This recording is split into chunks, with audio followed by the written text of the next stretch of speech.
All right, we'll just give everyone a moment. I want to make sure that the number doesn't fluctuate. And I also want to confirm that someone has started the recording process, because that is not me. Yes, this is Will from Naruk. I've started the recording process, so we are recording now. Awesome. Oh, I guess I can see the red dot. If I would have just opened up my eyes, that would have been great. Okay, thank you. Thank you, Will. All right, so again, Marcus Hawkins with OMS. I will be moderating this breakout session C, which is focused on state, regional, and utility coordination to mitigate DER transmission impacts and improve DER value. So this is a great springboard from what Commissioner Schuerger was just talking about. We have a few questions teed up that we can kick off the conversation with, but as was mentioned by Dominic just a few moments ago, really looking forward to this being interactive. So if you have a question or a comment, please unmute yourself and jump in with your thoughts and your perspective, or feel free to use the chat feature. I believe I will be monitoring that. I will be confirming that I can see that in just a minute. But we'll just get things rolling here with a question for Commissioner Schuerger, and then we'll let things flow where they may. So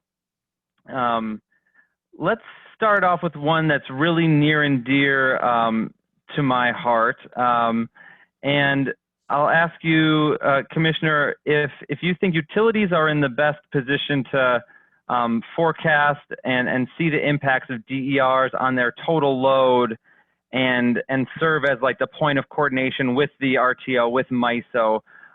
Do they have, you know, the best kind of point of contact for that interface that you were just talking about in your opening remarks? Yeah, thanks so much, Marcus, and welcome everybody. It's great to see a good-sized group here in this session. I have some thoughts on that, which I'll share, but I'd love in this and others to have a discussion with folks in here. So I'm hoping we can get some back and forth and engage as many of you as possible. I know some of you, but if you're asking questions or jumping in with comments, it would be helpful to me if you could just remind me of your state or agency or organization. So on your question, Marcus, I think just briefly I would do a little unpacking on that. You started off with, are the utilities in the best position? And there's a question of who that is. You know, is it, I think sometimes we refer to distribution system operators or distribution utilities, but many times in the Midwest, they're part of a vertically integrated utility who's actually the MISO member. And I would say that who's ever operating the distribution system, I don't think we're really in a position where we're bringing in third parties to operate distribution systems. That's not where we are in the Midwest. So it's an incumbent distribution utility. In the near term, they're probably in the best position to forecast DERs. But going further on that unpacking, you know, and talking about forecasting, I kind of assume you're talking about the planning horizon here. And forecasting what's happening in the longer planning time frame. But there's also an important role that will be emerging about forecasting in the operational time frame. And it could be that in some ways the ISO, MISO is the one that should be forecasting in that time frame. I'm not sure. You have forecasting the impacts of DERs, but I would say we have to forecast DERs and forecast the impacts of them. Those are two things. Certainly the utilities are in the best position to forecast the DERs themselves. And then you said the impacts on their total load, which I think is important, but we're really interested in the impacts, I think in this discussion, the impacts in aggregate of DERs on the regional bulk electric system. So what are DERs in aggregate doing at the interface to the bulk electric system, and how do they affect reliability up in the larger grid? As far as point of coordination with the RTO, I think it could be the utilities, but to me, arguably, it could be the local balancing authority, which sometimes is this for a large utility is the same thing, but perhaps for smaller utilities or smaller distribution utilities, there might be multiple utilities that are part of a local balancing authority, but it seems to me there could be a role in that coordination. But as I said in my opening remarks, I think that well, we want the insights and the knowledge and probably the forecasting of the DERs to come from bottom up, that's where it's known best, I think. We need to be careful that we're looking at impacts of aggregate behavior on the bulk electric system in this discussion, because otherwise it's state responsibility on the distribution side.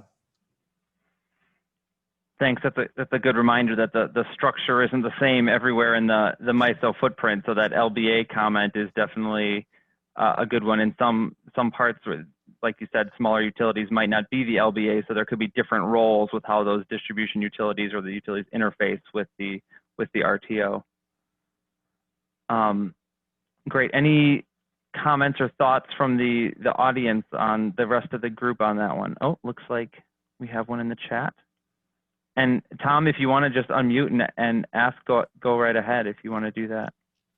Okay, thank you, Marcus. This is Tom Stanton with National Regulatory Research Institute.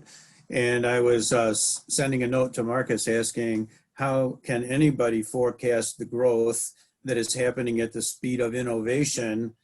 And I was thinking of how fast things spread now through social media and you know, people learning from one another.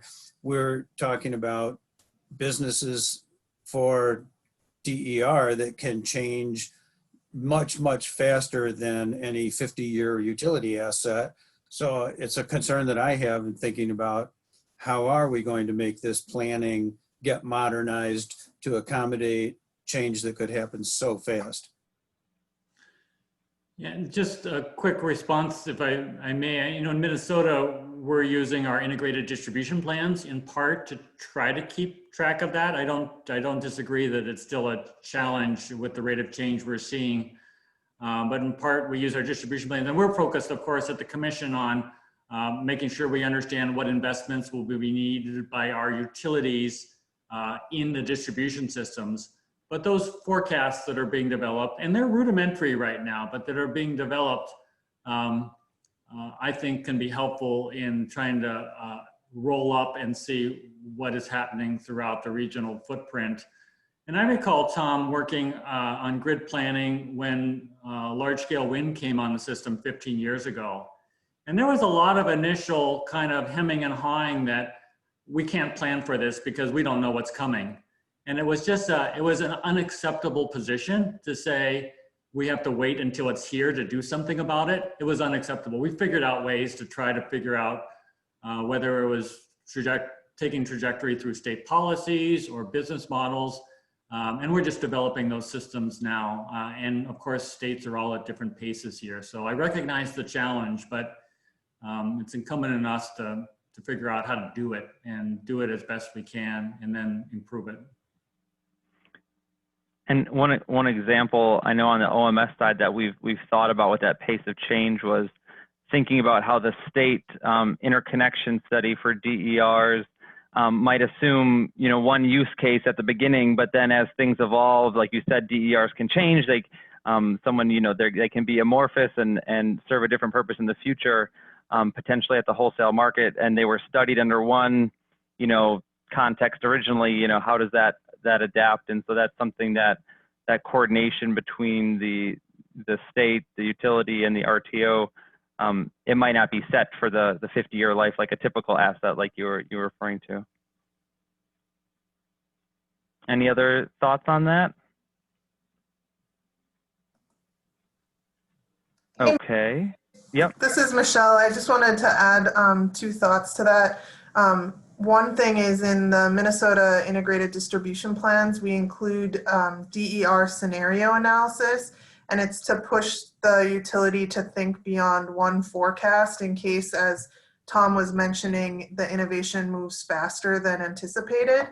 And then the second, on the point you were making, there are oftentimes in interconnection operating agreements that limit what behavior the DER can have, but then an important element to allow the flexibility you're mentioning is to really be clear about when it's a major or a minor modification to the DER that would trigger additional interconnection review versus allowing that flexibility of use. Oh, very, very cool. I hadn't contemplated that. I know back when OMS first started becoming active in the FERC process, I was talking with Chair Thomas about, you know, how do operating agreements or these interconnection agreements, how do you unwind them? Do you have to lawyer up every time you're trying to change the original agreement? So it's good to hear that states are thinking through some practical ways to have flexibility built in. All right. Next, let's go to a subject that I know is near and dear to your heart, Commissioner Schuerger, which is transmission planning. So how do you think that state DER policies or just the growth of DERs generally should be considered in regional transmission planning? It's kind of a tricky thing to account for. Do you have any thoughts on that? Yeah, thank you. I agree that it's challenging, but I think it's incredibly important. As I highlighted I tried to highlight in my opening remarks, states have authority and responsibility to keep our distribution systems reliable and for resource adequacies. And each state is making policy decisions around DERs on a variety of levels and ways. And my view and belief is that, as I said in my opening remarks, that the ISO job is to figure out ways in aggregate of those state policies to support and facilitate the aggregate of those state decisions, which are ours to make. So while it's challenging, I think that there can and should be ways to roll up state policies and account for those. And I think back, it's not a perfect analogy, but I think back again to the early days of the large scale wind development. 15 years ago, some set of states in the MISO footprint adopted renewable portfolio standards, and at the request of states and governors, MISO rolled those up and used those as inputs to their transmission planning process to try to understand how much wind was likely to come. In the current long-range transmission planning, of course, we at OMS took a position that MISO should look at what's happening in the states, particularly in resource plans or comparable process to resource plans in other states, and roll those up. And those, to me, in many ways, are outcome of state policies, what's actually in those resource plans. So I think that we're in a new area of trying to understand what's happening in the distribution system. Tom articulated well some of the challenges of understanding what's actually going to be moving forward. But I think that it's incumbent on us to develop those processes here and move it forward. And again, it's a balance. In my view, MISO cannot and should be spending time in the details of what's happening in our distribution systems, which means for state DER policies to be accurately captured in regional transmission planning, we at the states have to do our role of pulling that together and bringing that information to MISO, in my view.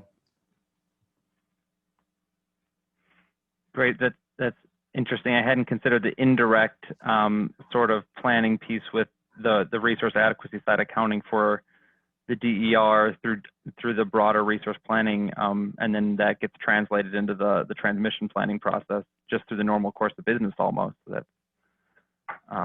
that's great. Any thoughts or questions from the rest of the group? No need to stay quiet. Or you can turn on your cameras too, and we can see your smiling faces if you want as well. No pressure though. Hi, this is Bonnie Jansen. Hey, Bonnie. I have a really bizarre question. It could be dealing with the last one, but regarding the DSOs, the distribution system operator, do you think we're going to see more of those, or have some of our larger utilities do that if there's a big push for these DERs? And Bonnie, when you say push for that, do you mean a DSO as a kind of a new spin-off or a separate entity from the utility?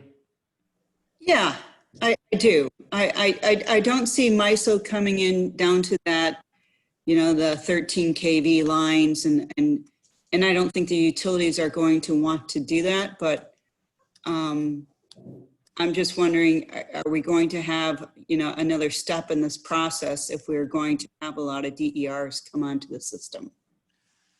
Yeah, it's an interesting question, Bonnie, and I think many of us have watched what's developed over the years on, I guess, East or West Coast or some of the other high DER markets like Hawaii. In my view, I see the development different in the Midwest. I know in Minnesota, we're very comfortable with the vertically integrated retail rate regulated model. And I don't see us in Minnesota fundamentally changing that. We're on a course in Minnesota to evolve the planning processes and frankly, the operating practices at that vertically integrated utility, our rate regulated vertically integrated utilities to accommodate increasing levels of DERs and plan for them. But we don't really, obviously I'm just one commissioner in Minnesota, but we don't really have a big appetite for a fundamental revolution. It's more of an evolution of the current model. And my sense, Bonnie, is that that's likely to be how it develops in the Midwest, but I'd welcome thoughts from others on that if they haven't. And it's helpful to point out that, Bonnie, in Michigan, you have independent transmission, so you're already in a different structure, right, than the full vertically integrated model that Commissioner Schuerger is working within. Correct, and then we also have 10% choice, and we're also doing aggregation for that choice within the footprint. So I was just, and it would make sense that the utility would just continue doing that, and then, footprint of MISO, about the 90% or so of the vertically integrated utilities. Okay. Yeah, I mean, that brings up a really fundamental piece of the coordination, is that you're coordinating with different actors within an RTO region. There's different structures in throughout the states and different utility models. And so, MISO as the regional grid operator has to be able to have a process in place that works with all of the different actors within their footprint. So that's something that needs to be considered in this DER conversation, just because there will be different models used throughout the same region. It is, as I've noted, my hope and belief, though, that in all those throughout the MISO region, MISO's role will come up to the distribution grid edge, but not further. I think that's important. Thank you. I think that's important for all of us because it's really a slippery slope, or maybe a slippery cliff. And that's something that I was thinking about when you mentioned the operating time frame, where utilities obviously have a handle on what's going on in managing their distribution systems, but MISO is trying to efficiently dispatch the bulk electric system. And so whether that's coordinated through their load forecast to MISO, or what kind of visibility they want or need, and there's a difference, I think, between the want and the need from the bulk system down to what's going on the distribution system. But that's something I think we'll have to, Jennifer really mentioned it in her opening remarks, kind of there's a lot of unanswered questions, and I think some of that is the defining that line of what the RTO has access to as far as distribution system operations or operational time frame information, that sort of thing. Any other questions out there? I got some coming in the chat that I just need time to read through. So if anyone has any while I'm reading, that would be great.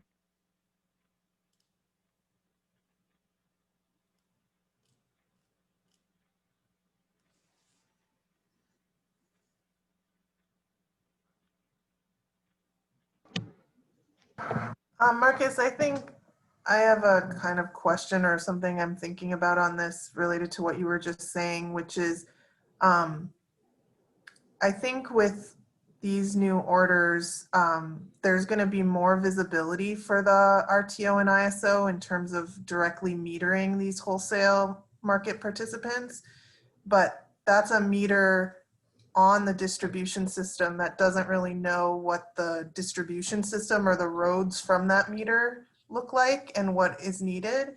And so it really speaks to me about what I heard from Commissioner Schuerger about this role for state commissions and almost more of like a partnership between commissions and utilities and the RTO.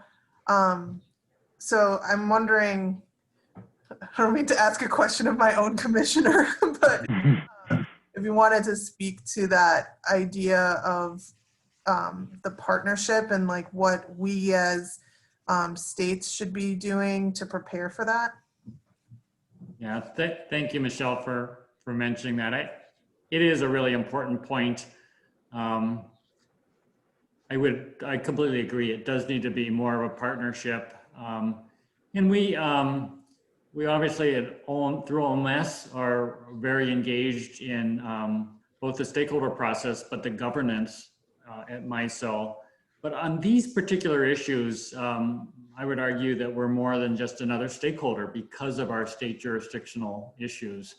And we've got to be sure that as we move forward here on these regional, the development of the regional rules and tariffs and requirements around DERs, that we're continually working with MISO, as I think we have through the DER working group and the joint priorities to date, but we need to build on that to work towards more of a true partnership between the states and OMS, as Michelle highlighted.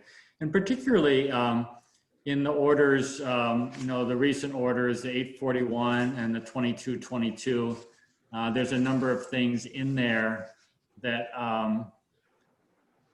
that could give cause for concern if we're not really active and engaged. I think one could arguably read or interpret language in 2222 to indicate that maybe MISO, one could interpret some language in there, I think, to say that MISO has the lead on that coordination, but it really has to be, I would agree, a balance from the states as well as from MISO for us to get to the right place.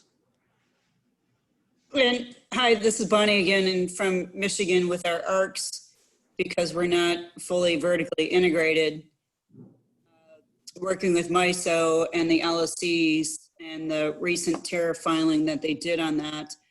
MISO didn't go far enough regarding their tariff changes and what the recommendations would be between communication between the LSC and the aggregator, the RERA and MISO. I think that's got to be much better communications going forward to double check all the information before it gets submitted to MISO for the upcoming auctions, for example. Thanks. Yeah, thanks, Bonnie. That's a great example, and that is a concern for sure. As MISO was proposing that, and I know you and your colleagues in Michigan were really engaged in that conversation. But I know the conversations I had with MISO, we indicated from Minnesota's perspective that we could be supportive of the changes underway if they took the time and did the work to work with states to make sure that the right balance was struck between evolving state tariffs and the MISO tariff. And it sounds like that didn't get fully done, but will need to get done soon. But it's a good example of the need for a partnership. And it's a good example that, aggregations have been, on the books in the MISO tariff for a long time. And as they've grown and changed, the tariffs have had to change along with them, and that coordination has evolved as the collection of the impact has changed, and the potential use and market participation has evolved. So that's one key piece of the yet to be determined changes that was mentioned at the beginning. One thing that has been in the conversation on transmission planning for a long time, I think if it wasn't first introduced in Order 1000, it was before then, but consideration of non-transmission alternatives and DERs can definitely play into this conversation. You know, by contributing to the grid in certain ways and potentially reducing costs. How do you see that, you know, working? Is that just part of the vertical integration planning model, like that gets considered at all the different stages within the utility planning process, or is there something specific with the coordination with the RTO where DERs or other non-transmission technologies get considered that we might need to think about more in this evolving DER world? Yeah, that's a great question. You know, in our integrated distribution planning processes that we've started up in Minnesota with our utilities over the last couple of years, non-wires alternatives are a key piece of that for planning of the distribution systems.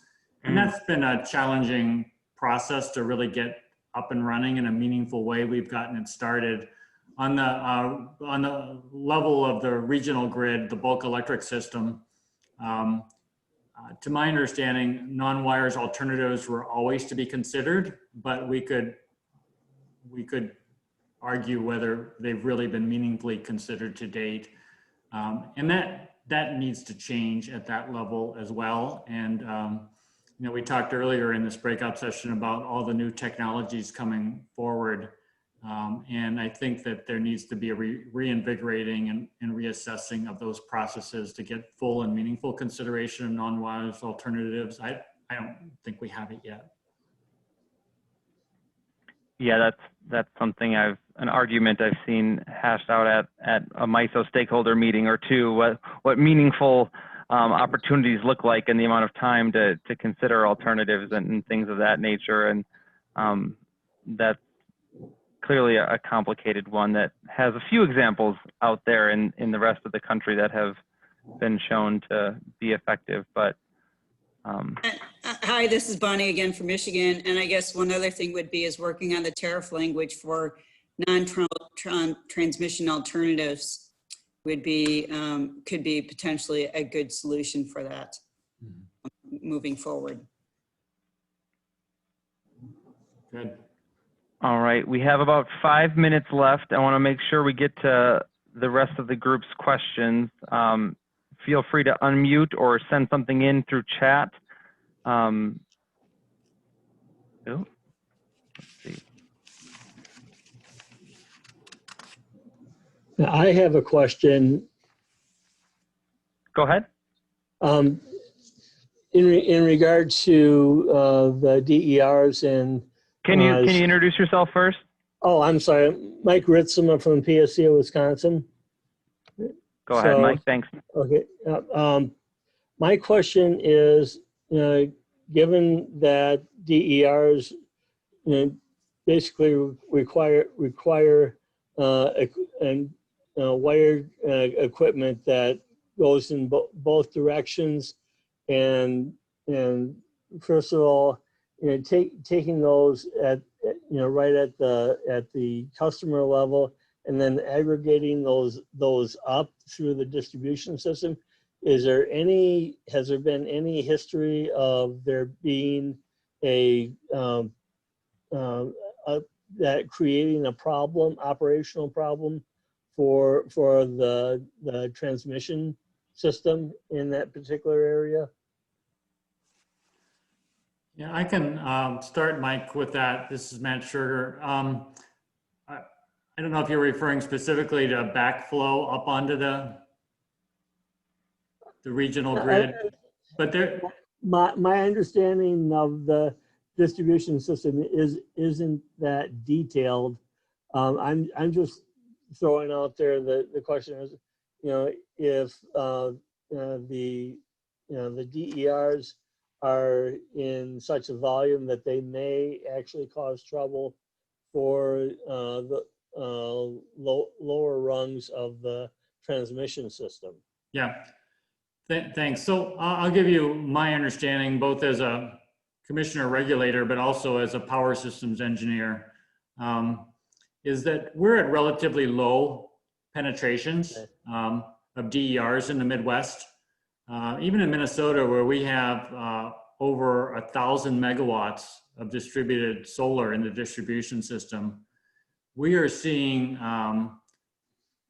really minimal to no impact at these levels of DERs, but we see these continuing to increase.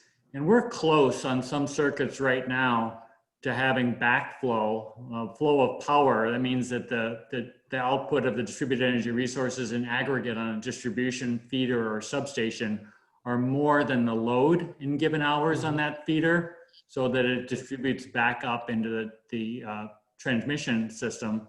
And that definitely is an impact that needs to be studied and considered. It may be one that can be handled. But we're seeing in other jurisdictions, notably California and the California ISO, that there's such a large number of DERs in that system that even when they don't backflow up onto the grid, that you don't literally flow power from distribution systems up to the transmission grid, that it's reshaping and changing the flows on the regional transmission system because it's offsetting load in such large amounts. And they're really understanding, we've really got understanding from other jurisdictions that at the rate of change we're seeing in the Midwest, we will at some point get to the levels of DERs where we'll affect those transmission lines and the transmission flows, and we just need to account for it and get an early start on it. All right, we're going to have to leave the response there. We can rejoin the main room. If you click on leave breakout room, we have, I think it'll just happen automatically. So websites by the end of this week, right? Something like that, Dominic and Carrie? Yep, for sure. I'll have it ready by the end of the week. That's great.